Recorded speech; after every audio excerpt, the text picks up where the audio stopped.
In the gaslit anatomy theatre of Edinburgh Medical College, on a bitter November morning in 1829, a scene would unfold that would haunt the nightmares of everyone present and challenge everything the medical establishment believed about the certainty of death. Matthew Clydesdale, a 29-year-old coal miner who had been pronounced dead 12 hours earlier, lay naked on the wooden dissection table while Professor Robert Liston prepared to demonstrate surgical anatomy to a hall filled with eager medical students.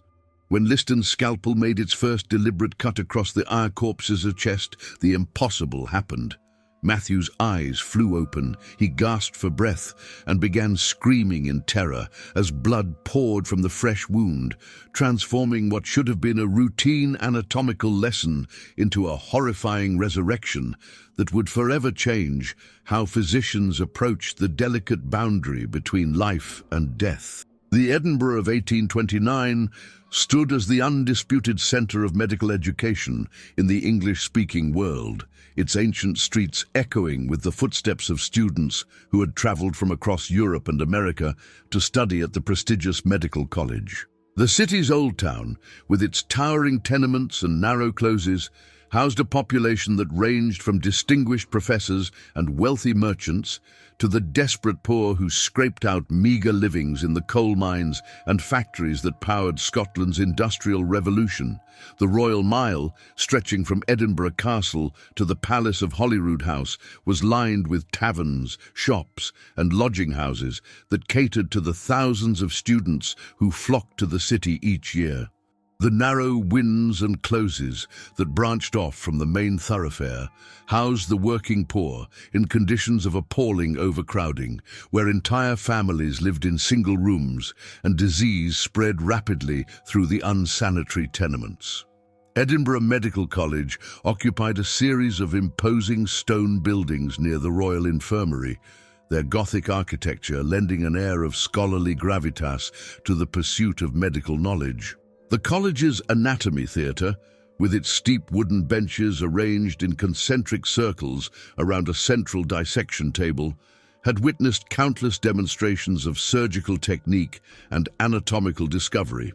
The room's design, modelled after the great amphitheatres of continental Europe, allowed up to 200 students to observe procedures while maintaining clear sightlines to the work being performed below.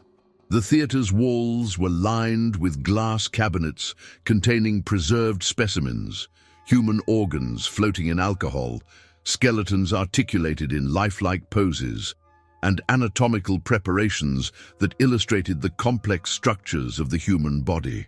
The smell of carbolic acid and formaldehyde permeated the air, mixing with the odors of unwashed bodies and the coal smoke that drifted in from the city's countless chimneys.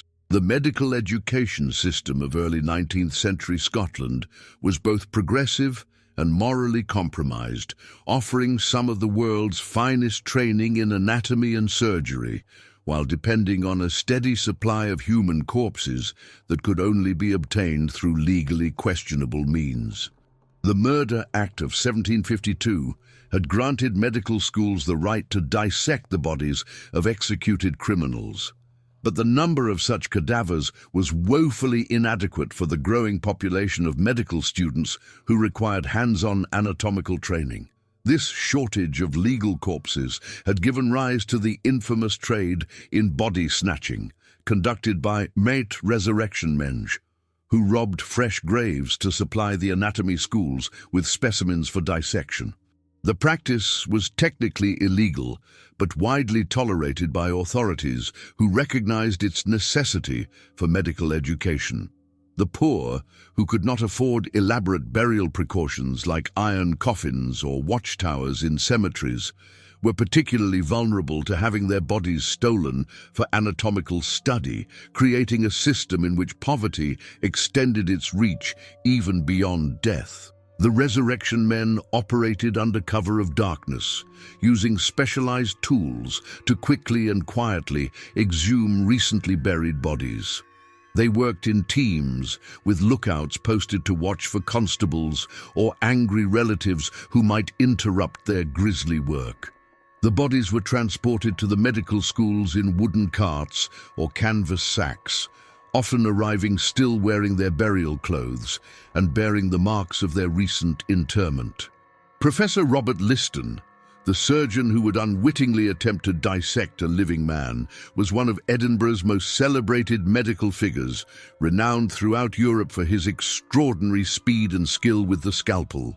Known as "She's the fastest knife in the West End," Liston could amputate a leg in under 3 minutes, a crucial ability in an era before anesthesia, when surgical speed meant the difference between life and death for patients who had to endure operations while fully conscious. Liston's reputation was built not only on his technical prowess, but also on his theatrical approach to surgery and teaching.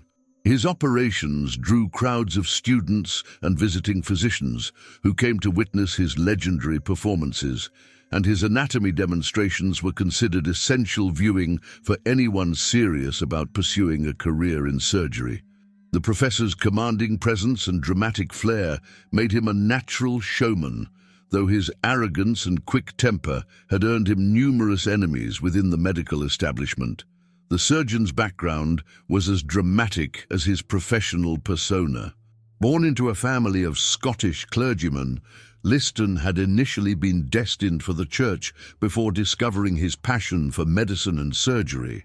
His father, a stern Presbyterian minister, had been horrified by his son's choice to pursue what he considered a godless profession, leading to a permanent estrangement between father and son that had shaped Liston's fierce independence and combative nature.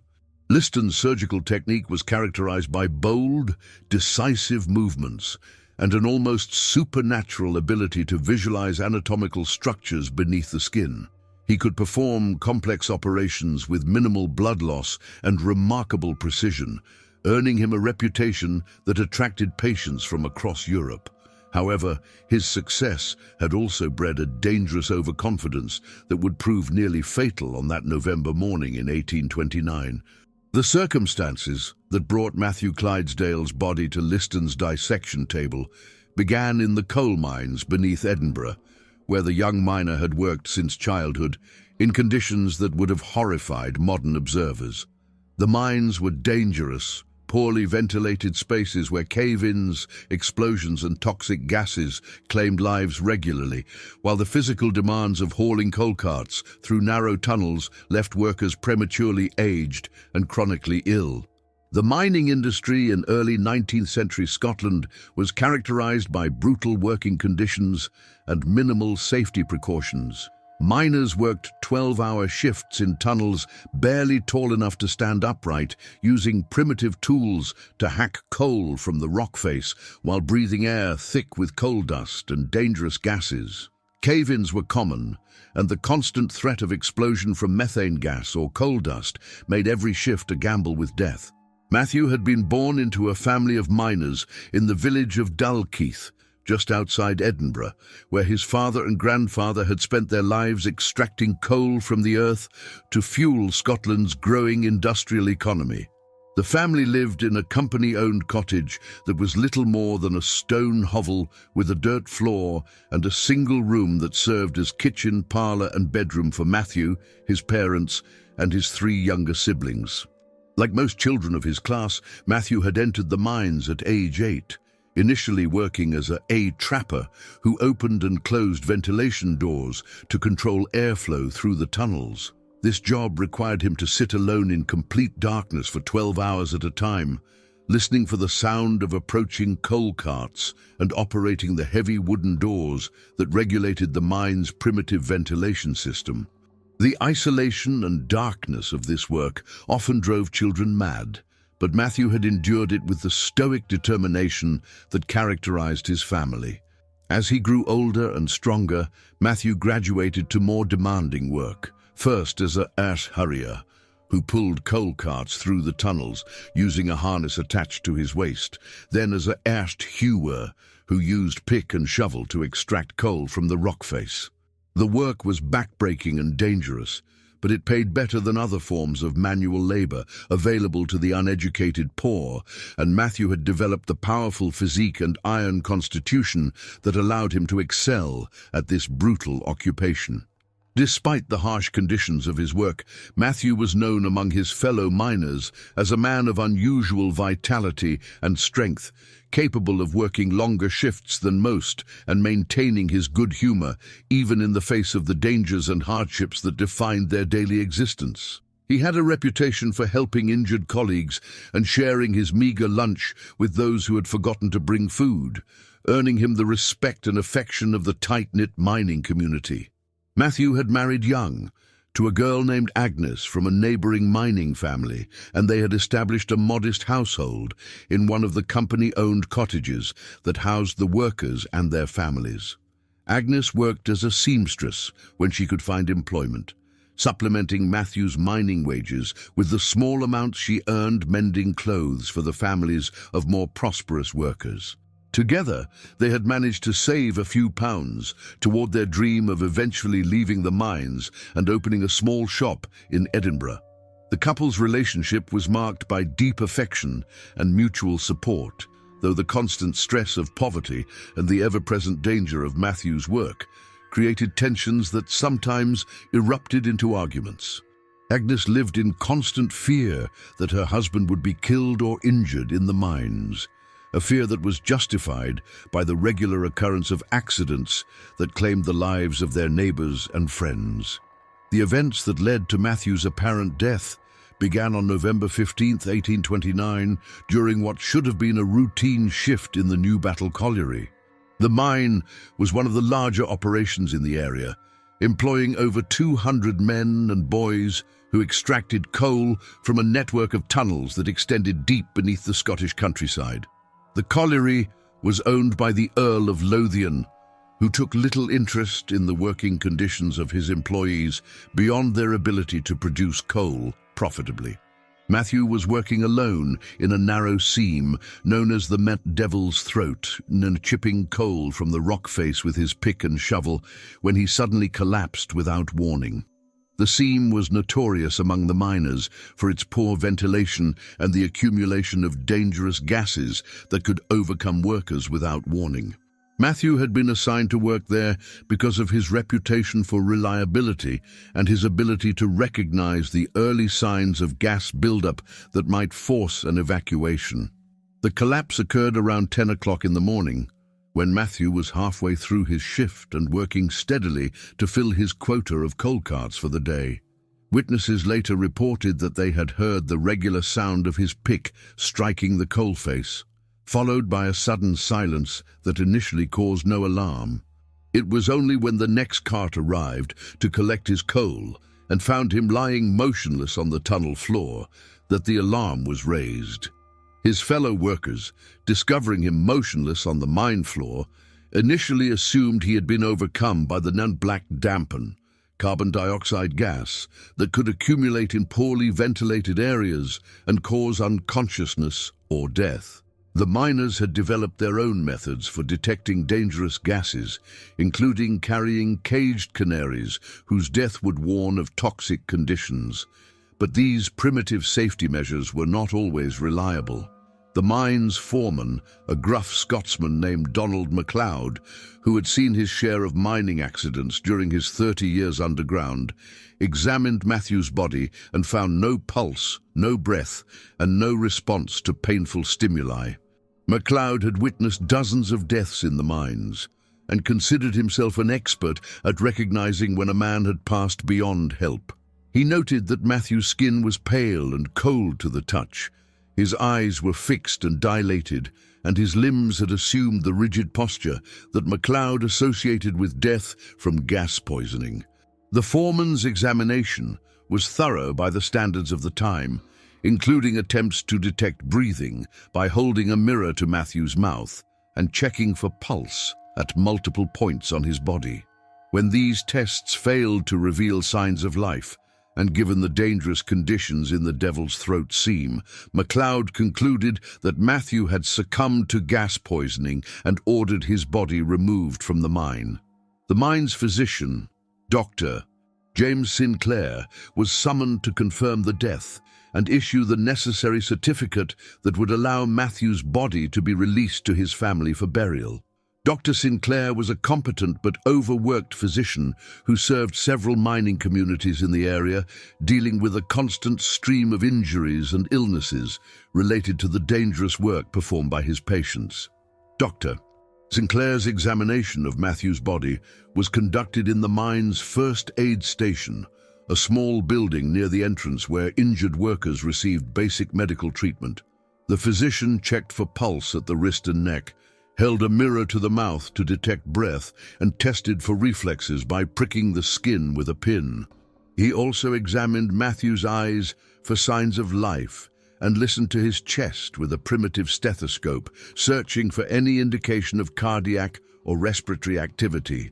When all these tests failed to reveal signs of life, and given the circumstances of Matthew's collapse in a potentially gas-filled mine shaft, Dr. Sinclair concluded that the young man had died from respiratory failure caused by toxic gas exposure. The diagnosis was reasonable given the available evidence and the common occurrence of such deaths in the mining industry. However, Dr. Sinclair was unaware that Matthew was suffering from a rare neurological condition called catalepsy, a disorder that can cause temporary suspension of consciousness and voluntary motion so complete that it perfectly mimics death. Catalepsy, while rare, was not unknown to medical science in 1829, though it was poorly understood and often confused with other conditions. The disorder could be triggered by various factors, including extreme stress, physical trauma, or exposure to toxic substances. Patients in cataleptic states could remain motionless for hours or even days, with breathing and pulse so faint as to be undetectable by 19th-century medical examination. The condition was sometimes associated with religious ecstasy or hysteria, leading many physicians to dismiss it as a psychological rather than a physical disorder. This misconception had led to numerous cases of premature burial, as patients in cataleptic states were pronounced dead and interred while still alive. The horror of such mistakes had led some European countries to require waiting periods before burial, but Scotland had no such regulations. Matthew's body was taken to his family's cottage, where Agnes and her female relatives prepared it for burial, according to the customs of their community. They washed the body with cold water and soap, dressed it in Matthew's best clothes, a worn but clean shirt and trousers that had been carefully mended, and laid it out in the front room where neighbors could come to pay their respects. The wake continued through the night, with friends and family members taking turns sitting with the body and sharing memories of Matthew's life. The cottage was filled with the sound of quiet conversation and occasional weeping, as the mining community gathered to mourn the loss of one of their own. Neighbors brought food and drink, creating an atmosphere of communal support that helped sustain the grieving family through their ordeal. During the wake, several observers noted that Matthew's body seemed unusually well preserved and that rigor mortis had not set in as expected. His skin retained a healthy color rather than the pallor typically associated with death, and his limbs remained flexible rather than stiffening as they should have within hours of death. However, these observations were attributed to the cold November weather and the possibility that gas poisoning might affect the normal processes of decomposition.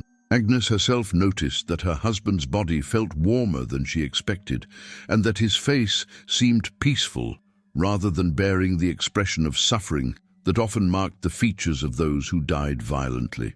She mentioned these observations to the other women present, but they reassured her that such variations were normal and that her grief was making her imagine signs of life where none existed. The decision to sell Matthew's body to the medical college was made by his widow Agnes, who faced the grim reality of supporting herself without her husband's income. The mining company provided no compensation for workers killed on the job, and Agnes had no family wealthy enough to support her during her bereavement. The practice of selling bodies to anatomy schools was common among the poor, who saw it as a way to derive some financial benefit from death while ensuring that their loved ones would contribute to medical knowledge. The payment offered by the college's agents, £10, represented nearly 6 months' wages for a mining family and would allow Agnes to survive until she could find steady employment. The decision was agonizing, as it meant that Matthew would not receive a proper Christian burial, but the alternative was destitution and possible starvation during the harsh Scottish winter. The transaction was arranged through one of the resurrection men who served as intermediaries between grieving families and the medical schools. These men, operating in the grey area between legal and illegal commerce, provided a service that both sides needed, but neither wanted to acknowledge publicly. They collected bodies from families who were willing to sell, transported them discreetly to the medical schools, and handled the financial arrangements that allowed the trade to continue. The resurrection man who handled Matthew's case was a grizzled Scotsman named William Burke, not to be confused with the infamous murderer of the same name who had been executed the previous year. This Burke was a former gravedigger who had turned to the more profitable business of supplying bodies to the medical schools, operating with a network of contacts that included undertakers, cemetery workers, and desperate families like the Clydesdales. Matthew's body was delivered to Edinburgh Medical College in the early hours of November 16th, 1829. Transported in a wooden cart covered with canvas to avoid attracting attention from authorities or members of the public who might object to the traffic in human remains.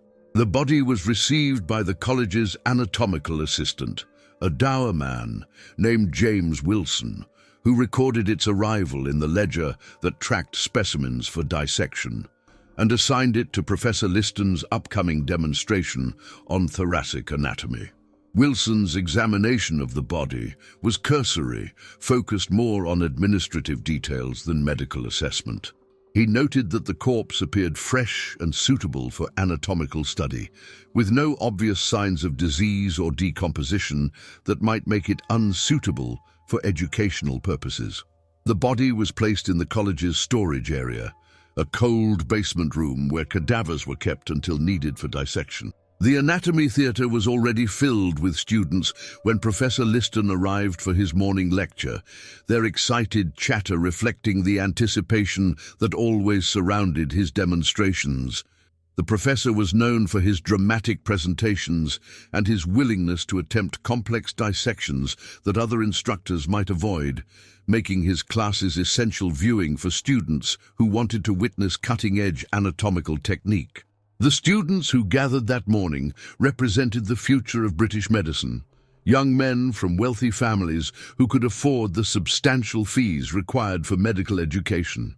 They came from across the British Isles and beyond, drawn by Edinburgh's reputation for excellence in medical training. Many would go on to distinguished careers as physicians and surgeons, but none would ever forget the horrifying scene they were about to witness. Liston began his lecture with his customary flair, describing the anatomical structures they would explore and the surgical principles they would demonstrate. He spoke with the confidence of a man who had performed thousands of dissections and who considered the human body to be as familiar as his own home. Matthew's body lay on the wooden dissection table covered by a white sheet that would soon be stained with blood from wounds inflicted on a living man. The professor's assistants had arranged the necessary instruments, scalpels, forceps, bone saws, and probes in precise order on a nearby table, preparing for what they expected to be a routine anatomical demonstration.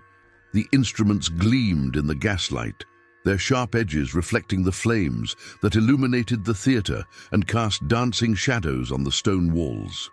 The first indication that something was amiss came when Liston removed the sheet covering Matthew's body and began his preliminary examination. Several students noted that the corpse appeared unusually fresh and well preserved, with skin that retained a healthy color rather than the pallor typically associated with death. The body also seemed more flexible than expected, lacking the rigidity that should have developed within hours of death. However, these observations were dismissed as evidence of the body's recent death and the cold weather that had helped preserve it. Liston himself noted the excellent condition of the specimen and commented to his students that they were fortunate to have such a fresh cadaver for their anatomical study. He proceeded with his demonstration, explaining the anatomical landmarks he would use to guide his dissection and the structures they would examine once the chest cavity was opened. Liston selected his sharpest scalpel, an instrument he had used for countless operations and dissections, and positioned it just below Matthew's collarbone. He explained to his students that he would make a long incision from the sternum to the shoulder, exposing the ribcage and allowing access to the heart and lungs. The professor's confidence was absolute as he prepared to make the cut that would begin the anatomical demonstration. The moment when Liston's blade cut through Matthew's skin marked the beginning of one of the most horrifying scenes in medical history. The sharp pain of the incision, combined with the shock of the cold air on his exposed body, jolted Matthew's nervous system out of its cataleptic state with explosive force. His eyes flew open, revealing pupils that were wide with terror and confusion, and he gasped for breath, with the desperate sound of a man who had been drowning. The scream that erupted from Matthew's throat was unlike anything the students had ever heard, a sound of pure terror and agony that seemed to come from the depths of hell itself. Blood poured from the fresh wound across his chest, staining the white dissection table crimson and dripping onto the floor below. The sight of his own blood seemed to increase Matthew's panic, and he began to thrash wildly, trying to escape from the table and the men who surrounded him with knives. The reaction in the anatomy theatre was immediate and chaotic. Students in the front rows recoiled in horror, some falling backward off their benches in their haste to escape what they believed was a supernatural occurrence. Others fled toward the exits, convinced they were witnessing demonic possession or divine retribution for their participation in the dissection of human remains. The sound of Matthew's screams, echoing off the stone walls of the amphitheater, created a cacophony of terror that would haunt the memories of everyone present. Several students fainted from shock, their bodies crashing to the floor as their minds struggled to process what they were seeing. Others stood frozen in place, unable to move or speak, as they watched the impossible scene unfold before them. The carefully ordered world of medical education had suddenly been transformed into a nightmare that challenged everything they believed about life, death, and the practice of medicine. Professor Liston himself stood frozen for several crucial seconds, his scalpel still in hand, staring in disbelief at the man who had just awakened under his knife.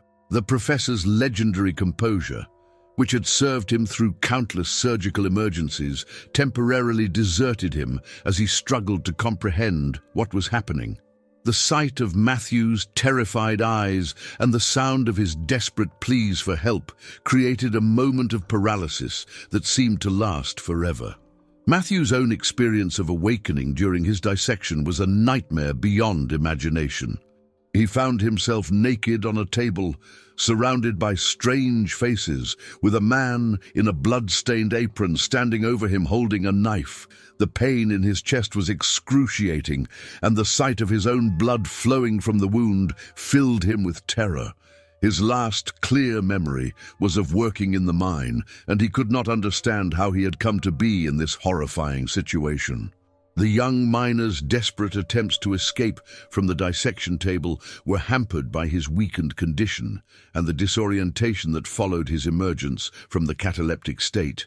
He thrashed wildly, trying to roll off the table and flee from his tormentors, while blood from his chest wound, splattered across the wooden surface, and dripped onto the floor below.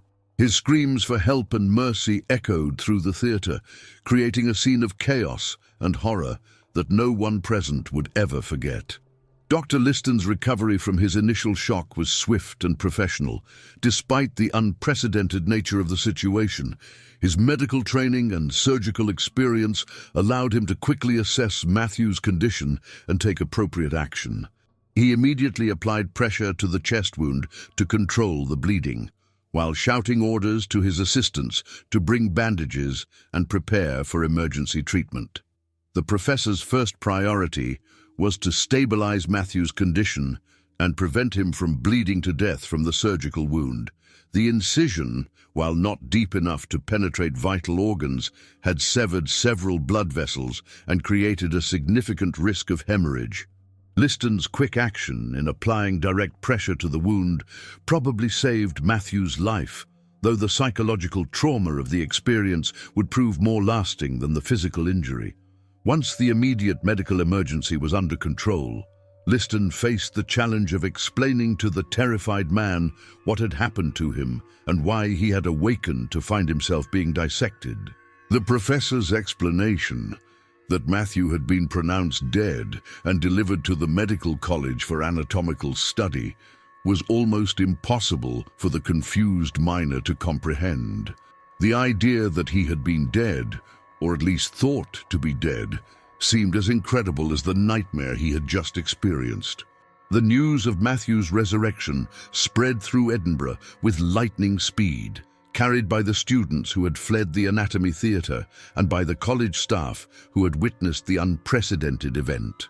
Within hours, crowds had gathered outside the medical college, some demanding to see the man who had returned from the dead, others calling for investigations into the practices that had led to such a horrifying mistake. Matthew Clydesdale lived for 43 more years after his terrifying resurrection, dying peacefully in his sleep in 1872 at the age of 72. He never fully recovered from the psychological trauma of his experience, but he managed to rebuild his life and even found some measure of fame as the man who had awakened during his own autopsy. His story became a cautionary tale told throughout Scotland and beyond, serving as a reminder of the thin line between life and death and the fallibility of human judgment.